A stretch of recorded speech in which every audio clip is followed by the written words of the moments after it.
You felt it before you had words for it. Walking into a room and feeling something shift. Sitting across from someone and sensing, before a single word is spoken, that this conversation is going to cost you something. Or maybe give you something. That invisible current running between people, between moments, between a life that feels like yours and one that doesn't. Think about water. Not still water, moving water. A river doesn't announce where it's going. It doesn't plan the route or consult a map. It simply moves in the direction of least resistance, carving new paths, feeding what it touches, reshaping what it can't move around. Sometimes it's a trickle. Sometimes it floods everything in sight. But it's always, always moving. That's energy. Not the buzzword, not the life coach slogan, the actual fundamental, irreducible pattern underlying every system that has ever lived, grown, stalled, or collapsed. Energy doesn't lie. And once you learn to read it, you realize it's been telling you the truth about yourself and everyone around you all along.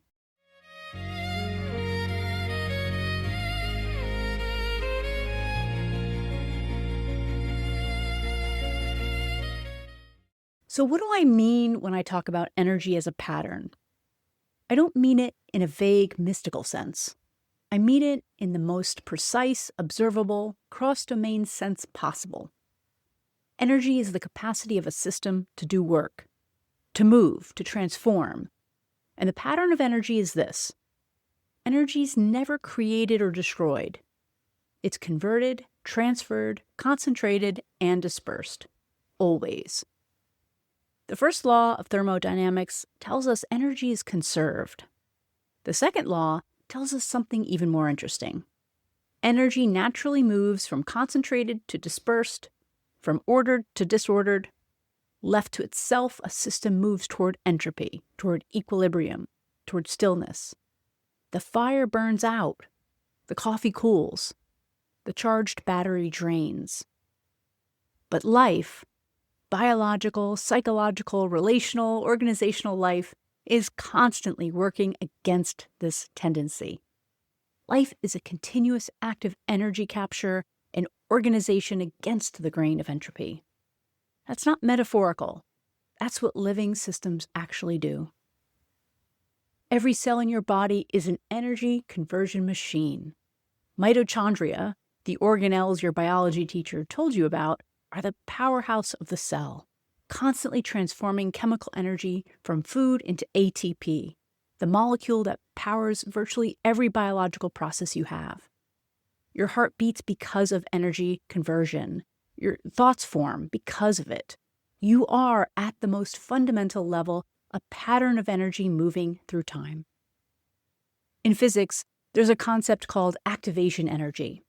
It's the minimum amount of energy required to initiate a chemical reaction. Think of it as the threshold. You can have all the right ingredients in place, all the necessary elements present, but without that initial push of energy over the activation threshold, nothing happens. The reaction doesn't start. The change doesn't occur. This isn't just chemistry. It's one of the most practically important patterns I know.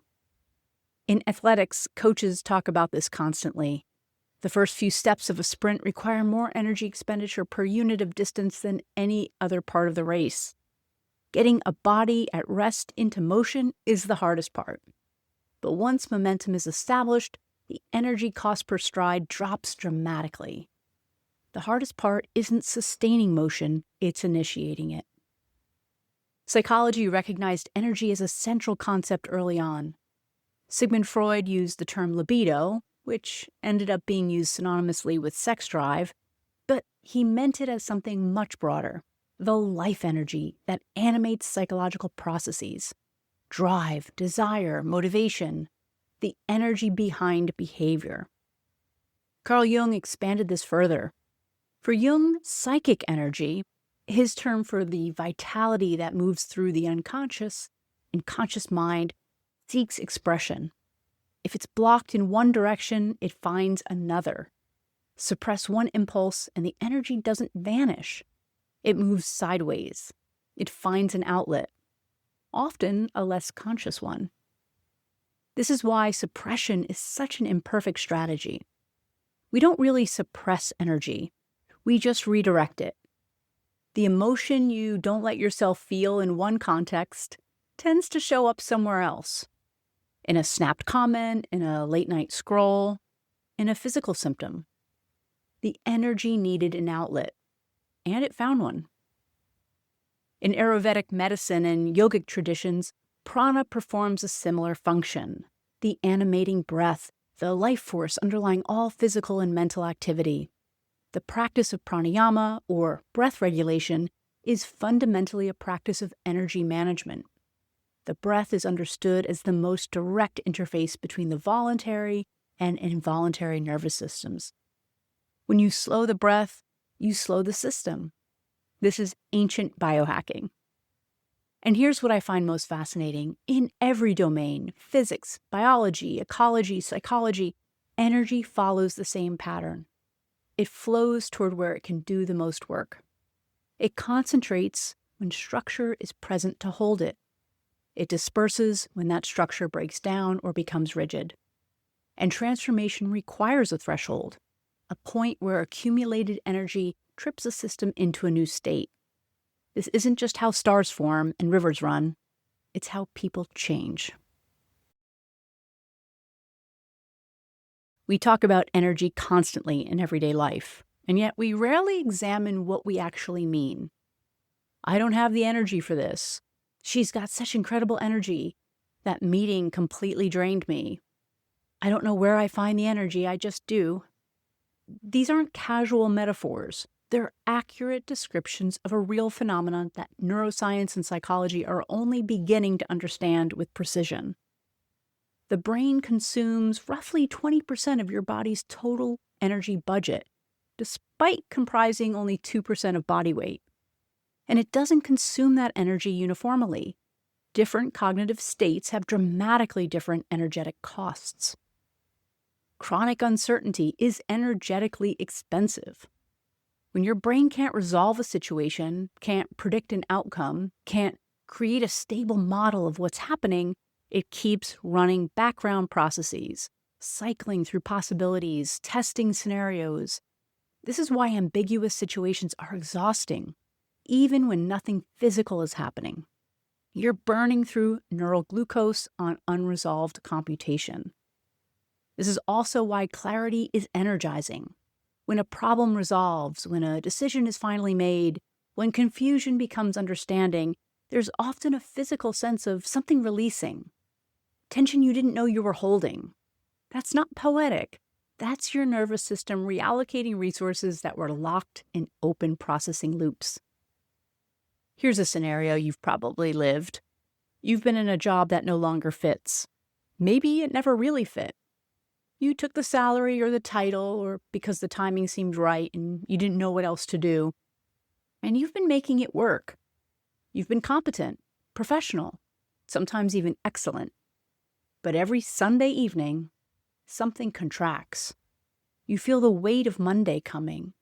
You lie in bed the night before a big presentation, and instead of feeling the productive charge of anticipation, you feel a low, dull dread.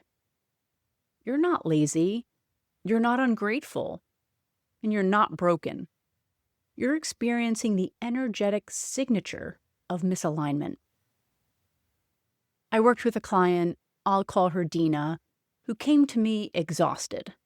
She was a senior leader at a healthcare organization, deeply capable, genuinely committed to the people she served. On paper, her life was working. In practice, she felt like she was running on empty all the time. When we mapped her days, something became clear almost immediately.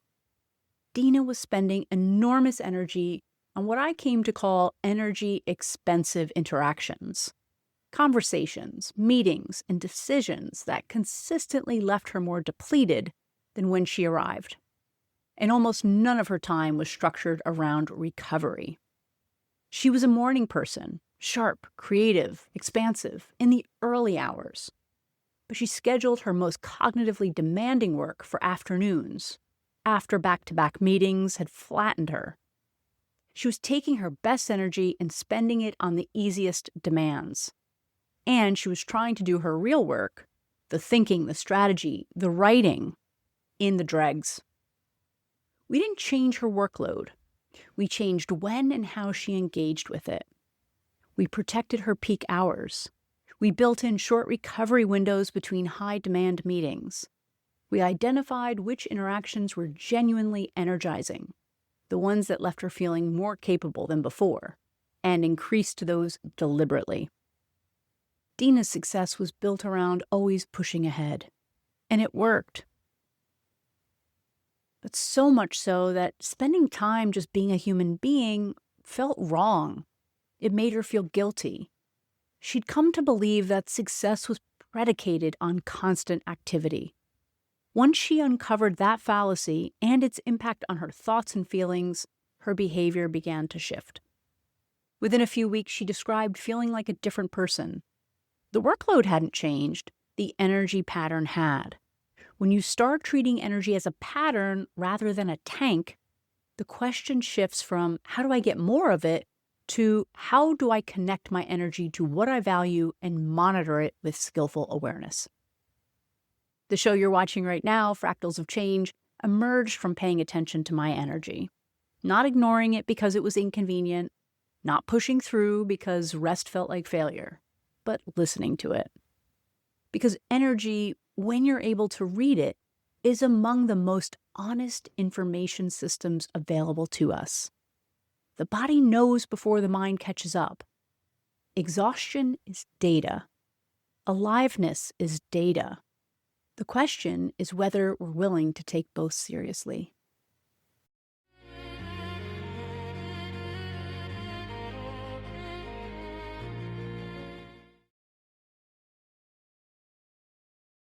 Energy doesn't just live inside us. It moves between us. Every relationship has an energetic signature. There are people in your life who leave you feeling more like yourself after time with them. You feel more curious, more capable, more real. And there are people who leave you feeling smaller, flatter, somehow less. Not because anything overtly bad happened, not because they're necessarily bad people, but because of what that interaction does to your system. Psychologist and researcher Marshall Losada spent years studying what distinguished high-performing teams from low-performing ones. He found that the ratio of positive to negative interactions was a remarkably strong predictor of team function. But more relevant for our purposes, the quality of attention in a room, whether people were genuinely present and curious versus defensive and self-protective, changed what became possible. Attention is a form of energy, and where attention goes, energy follows. John Gottman, who has studied couples for decades at what he calls the Love Lab, found something similar. He can predict relationship outcomes with striking accuracy by measuring what he calls bids for connection. Small, often unconscious attempts one person makes to engage the emotional presence of another. A touch on the shoulder, a question, a reference to a shared joke. And the critical variable is whether those bids are met, turned toward, or ignored, dismissed, and turned away. When bids are consistently met, trust accumulates. The relational system becomes energetically generative. Small deposits compound into deep reserves. When bids are consistently dismissed, something different happens. Not necessarily drama or explosion, often just a quiet withdrawal. A slow, energetic retreat. The system begins conserving rather than generating. I work with a couple I'll call Sandra and David. They came to me not in crisis, but in what Sandra described as a kind of gray. They weren't fighting, they were functioning, but they'd stopped being curious about each other. Their conversations were logistical, scheduling, the kids, the house. The warmth still was there somewhere, but it was buried under routine and mutual distraction. What I noticed early on in our work was the pattern of energy in the room. When I asked David about a project he was genuinely excited about, he became alive. His voice changed, his body changed. The quality of his presence shifted. And Sandra, who genuinely loved this man, leaned in. She became more present too. Not because I said anything profound, but because aliveness is contagious. We have more capacity to generate energy in each other than we realize. We also have more capacity to extinguish it. The research on emotional contagion is striking. Human nervous systems are extraordinarily permeable to each other. We regulate each other's physiological states through facial expression, vocal tone, pacing, and physical proximity, often without any awareness that this is happening. A calm presence can genuinely lower another person's cortisol levels. A dysregulated presence can spike them. We're walking energy transmitters, receiving and broadcasting constantly. This matters enormously for how we show up in the relationships that matter to us. And it matters even more for those of us in positions of leadership, because the energetic signature of a leader disperses through a system in ways that can either activate or suppress the people within it. The question isn't whether you affect the people around you energetically. You do. The question is whether you're doing it consciously. Let's scale this up, because everything we've said about individual and relational energy applies with amplification to organizations and societies. Organizational energy is real, measurable, and consequential, and it's one of the most underexamined variables in leadership. I've walked into organizations that felt immediately alive, where people were talking in the hallways, where there was a palpable hum of engaged activity, where you could feel something at stake in the work. And I've walked into organizations that felt like they were running on fumes, where the energy was low and flat, where people were polite but not present, where the fluorescent lighting seemed somehow appropriate. These aren't just vibes. They're systemic states, and they have structural causes. Heike Brook and Sumantra Ghoshal at IMD and London Business School developed a framework I find genuinely useful. They studied organizational energy across large companies and identified 4 distinct states, not as permanent characteristics, but as dynamic conditions that could shift. They found that roughly 70% of the companies they studied operated in states of either resigned inertia, meaning low energy, low engagement, just getting through, or corrosive energy, high activity, but driven by fear, internal politics, and anxiety rather than genuine purpose. Only about 30% were in what they called productive energy, high engagement directed toward meaningful collective goals. 30%. In the majority of organizations, most of the human energy available is either asleep or misdirected. My consulting career offered me opportunities to see the inner workings of companies with the objectivity of an external contractor. I once worked with a mid-sized technology company that had plateaued after a period of exceptional growth. Leadership couldn't understand it. The strategy was sound, the talent was strong, but results had stalled, and attrition was quietly climbing. When I started talking to people across the organization, not in formal sessions, but in casual conversations where truth tends to live, what I heard was a pattern. People had stopped believing their input mattered. Decisions were made at the top and communicated downward. Initiatives were launched and then quietly abandoned when they became complicated. High performers who raised concerns were politely sidelined.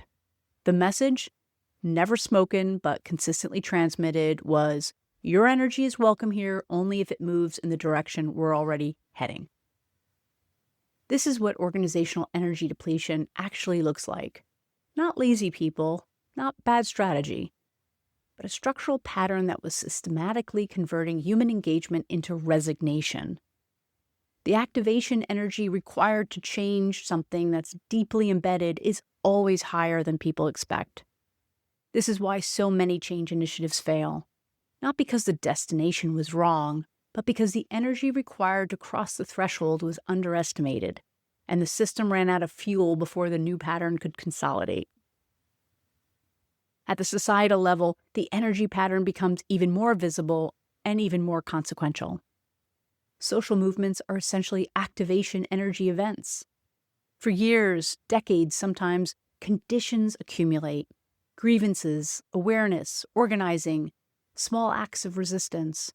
The energy builds but stays below the threshold of visible transformation. And then, often triggered by a single event that in isolation seems insufficient to explain what follows, the system tips. Montgomery, 1955.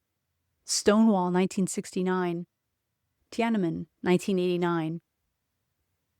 The trigger is rarely the cause. The cause is the accumulated energy of thousands of people reaching a threshold simultaneously. The trigger is simply what transforms potential energy into kinetic energy, into motion. What's critical to understand is that the direction energy moves once released is not predetermined. Activated social energy can generate genuine transformation. It can also generate backlash, reaction, and new forms of the same old patterns. The outcome depends enormously on what structures exist to channel and direct the energy constructively. Whether there are visions compelling enough to cohere around, leadership skilled enough to sustain momentum, and institutions resilient enough to metabolize rather than resist the pressure. This is also why the question of attention in democracy is not trivial. In an information ecosystem organized around capturing and monetizing engagement, the energetic incentives of public discourse are heavily skewed toward outrage, fear, and conflict, because these states are energetically activating. They generate attention, they generate clicks, they generate the kind of reflexive sharing that algorithmic systems reward. But sustained fear and outrage are also deeply depleting. They activate the threat response systems of the nervous system and hold them there, chronically. And a population chronically in threat response is a population whose energy for complexity, nuance, creativity, and collaborative problem solving is systematically diminished. We are, in a very real sense, harvesting each other's activation energy for purposes that don't serve us.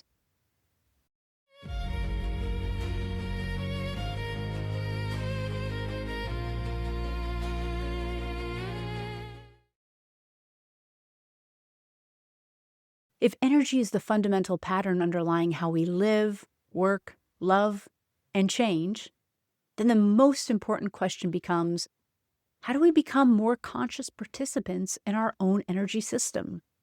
How do we stop running on automatic and start making more intentional choices about where we direct, replenish, and protect this most essential resource? I offer 3 practices. These aren't hacks or quick fixes.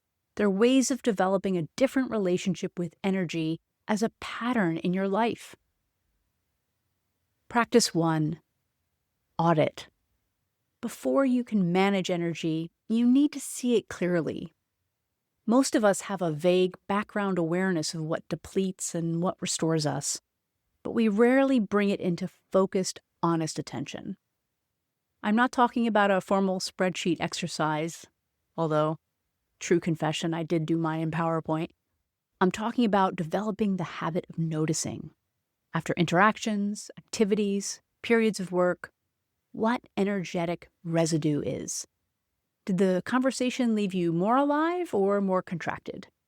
Did that project engage something real in you, or did you complete it by willpower alone? After a day that looks successful from the outside, do you feel genuinely replenished or subtly hollowed out?